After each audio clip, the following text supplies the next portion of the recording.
Hello students, welcome to A to Z পরীক্ষা। তো আজকে কিন্তু তোমাদের সঙ্গে এসএসটি বায়োলজির কর্ডেটস অ্যান্ড নন প্রোটোকর্ডেটসের কিছু গুরুত্বপূর্ণ টপিক নিয়ে আলোচনা করব এবং এর সাথে সাথে কিন্তু শর্ট কোশ্চেনও থাকবে এই টপিক রিলেটেড, যেগুলো তোমরা এক্সামের টাইমে কিন্তু এক্সপেক্ট করতে পারো। ঠিক আছে, তো পুরো ভিডিওটা দেখো।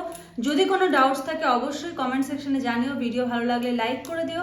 যারা নতুন আছো অবশ্যই চ্যানেলটাকে সাবস্ক্রাইব করে নিও আরও নতুন নতুন ভিডিওর আপডেটস পাওয়ার জন্য। চলো দেরি না করে ক্লাসটা স্টার্ট করি। দেখো, প্রথমে বলেছে পৃষ্ঠীয় নলাকার নার্ভ কর্ড। নার্ভ কর্ড থেকে কেন আমি স্টার্ট করলাম, কারণ দেখো এই যে থাম্বনেলটা দেখতে পাচ্ছ, এর আগের দিন এই ভিডিওতে আমি এর আগের পার্টগুলো আলোচনা করেছি, তো তারপরের পার্টটা আমি আজকে এই ক্লাসটাতে আলোচনা করছি। পৃষ্ঠীয় নলাকার nerve cord, dorsal tubular nerve cord. বলেছে কর্ডেট প্রাণী দেহের পৃষ্ঠীয় মধ্যরেখা বরাবর, পৃষ্ঠীয় মধ্যরেখা বরাবর একটি অযুগ্ম নলাকার কি থাকছে, একটি অযুগ্ম নলাকার নার্ভ কর্ড নোটোকর্ডের ঠিক ওপরে অর্থাৎ পৃষ্ঠীয় দেশে বিদ্যমান। তাহলে কোথায় থাকছে এটা? এটা থাকছে হলো নোটোকর্ডের ঠিক ওপরে থাকছে। আচ্ছা, কর্ডেটে এই নার্ভ কর্ড, দেখো বইতে অনেক বড় করে লেখা, অনেক ডিটেলসে লেখা, অত কিছু জানার দরকার নেই। যেই যেই জায়গাগুলো মেইন ইম্পর্টেন্ট আমি সেগুলো এখানে তুলে ধরেছি। কর্ডেটে এই নার্ভ কর্ড বা নিউরাল টিউব ভ্রূণের প্রাথমিক দশায়, খুব ভালো করে মনে রাখবে এমসিকিউ, ভ্রূণের প্রাথমিক দশার একটোডার্মের, কোথাকার? একটোডার্মের পৃষ্ঠীয় প্লেট বা মেডুলারি প্লেট থেকে গঠিত হয়। একটোডার্মের পৃষ্ঠ প্লেট বা মেডুলারি প্লেট থেকে গঠিত হয়। এমসিকিউ, যেটা মার্ক করে দিলাম এমসিকিউর জন্য কিন্তু ইম্পর্টেন্ট। নেক্সট দেখো, মেডুলারি প্লেটের পৃষ্ঠীয় প্রান্ত দুটি ক্রমশ যুক্ত হয়ে একটি নিউরাল টিউব গঠন করে। কি গঠন করে? একটা নিউরাল টিউব গঠন করে। টিউব মানে কি? টিউবের ভেতরটা কি হবে? ফাঁপা থাকবে এবং অভ্যন্তরস্থ একটি গহ্বর থাকে। স্বাভাবিক, যখন একটা টিউব মতো হবে তার ভেতরটা ফাঁপাই থাকবে, গহ্বর থাকবে। প্রশ্ন হলো এই গহ্বরটাকে কি বলে? গহ্বরটাকে বলে নিউরোসিল। ঠিক আছে, গহ্বরটাকে কি বলা হয়? নিউরোসিল। তাহলে দেখো এখানে তোমরা কি কি এমসিকিউ পেলে। একটা হলো নার্ভ কর্ডটা যে উৎপন্ন হচ্ছে, ঠিক আছে, নিউরাল টিউব কোথা থেকে উৎপন্ন হচ্ছে? ভ্রূণের প্রাথমিক দশার একটোডার্মের পৃষ্ঠীয় প্লেট বা মেডুলারি প্লেট থেকে গঠিত হয়। আরেকটা কি পেলে? এই যে নিউরাল টিউব এর মাঝখানে যে গহ্বরটা, গহ্বরটাকে কি বলা হয়? নিউরোসিল। বোঝা গেল? এই যে নার্ভ কর্ড সম্বন্ধে বইতে যে একদম হাফ পেজ এক পেজ মতো লেখা রয়েছে, তার মধ্যে থেকে মেইন এই কটা জিনিসই তোমাকে কিন্তু এমসিকিউর জন্য মাথায় রাখতে হবে। পড়তে হবে পুরোটা, কিন্তু মানে পড়ে বুঝতে হবে, জিনিসটা জানতে হবে গল্পের মতো করে, কিন্তু এক্সামের জন্য স্মার্ট ওয়েতে স্টাডি করতে হবে। কোন জায়গাটা আমি পড়বো, কোন জায়গাটা পড়বো না, কোন জায়গা থেকে আমার প্রশ্ন আসবে, এগুলো কিন্তু বুঝতে হবে। নেক্সট, কর্ডাটা পর্বের সাধারণ বৈশিষ্ট্য। দেখো বলে স্বাধীনজীবী জলজ বা স্থলজ প্রাণী, মানে এটা জলেও থাকতে পারে স্থলেও থাকতে পারে। দেহ দ্বিপার্শ্বীয়ভাবে প্রতিসম, মানে বাইল্যাটারাল সিমেট্রি যেটাকে বলা হয়। মানে ধরো আমি যদি এখানে একটা সার্কেল ড্র করি, সার্কেলটা এটা যদি আমি একদম মিডিল থেকে বাইফার্কেট করে দিলাম, দুটো সমান ভাগে ভাগ করলাম, দেখো এই পাশটাও ঠিক যেরকম দেখতে, এই পাশটাও ঠিক সেই রকম দেখতে, তাই তো? এদিকটাও যেরকম, এটা তার মানে কি? বাইল্যাটারাল সিমেট্রি বলা হচ্ছে। এর আগের ক্লাসে আমি এগুলো বলেছি। হ্যাঁ, বাইল্যাটারাল সিমেট্রি কি, অ্যাসিমেট্রি কি, একদম ছবি দিয়ে বুঝিয়ে দিয়েছি। যারা ক্লাসটা করোনি ওই ক্লাসটা করে নিও, কনসেপ্ট ক্লিয়ার হয়ে যাবে। ঠিক আছে, কারণ কনসেপ্ট ক্লিয়ার হওয়াটা সব থেকে আগে দরকার। ওটার পরে তোমরা এই ক্লাসটা করো, এটা সেকেন্ড ক্লাস। ঠিক আছে, আচ্ছা, দেহ প্রাকার ত্রিস্তর বিশিষ্ট, এটাও আসে প্রশ্ন।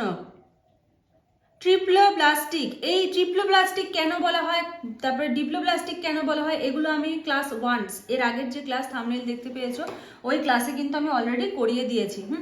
দেখো বাইরের স্তরকে কি বলে? একটোডার্ম। ভেতরের স্তরকে কি বলে?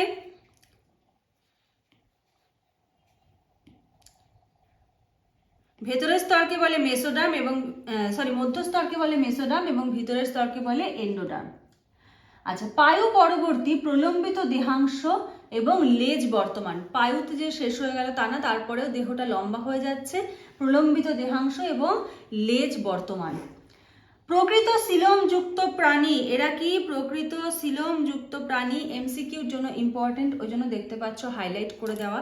ঠিক আছে, তোমাদের যে নোটসগুলো প্রোভাইড করা হয়, অনলাইন যে ক্লাস চলছে, অনলাইন ক্লাস যদি কেউ চাও তোমরা ক্লাসে জয়েন হয়ে যেতে পারো। ঠিক আছে, তোমাদের নিউ ব্যাচ স্টার্ট হয়েছে।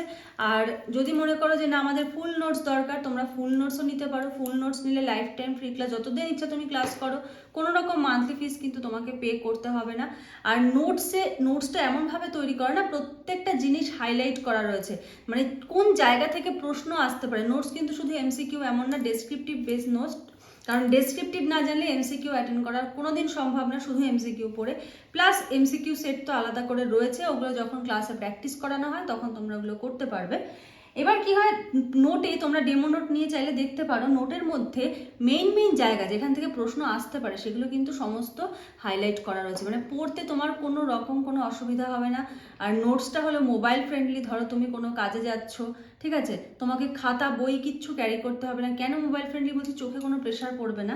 তুমি ফোনটাকে যদি রোটেট করো, এক হাত দূরে রাখলেও রোটেট করে জুম করবে, কারণ রোটেট করলে তো জিনিসটা ছোট হয়ে যায় এফোর্ট যেহেতু। জুম করে তুমি যদি এক হাত দূরে রাখো, তুমি স্পষ্ট পরিষ্কারভাবে দেখতে পাবে, তোমার চোখে কোনো রকম প্রেশার পড়বে না। এই জন্যই মোবাইল ফ্রেন্ডলি নোট করা, কারণ এসএলএসটি প্রিপারেশন যারা যাচ্ছে তাদের ম্যাক্সিমামই কোনো না কোনো কাজে কোনো না কোনো চাকরিতে যুক্ত রয়েছে, ঠিক আছে।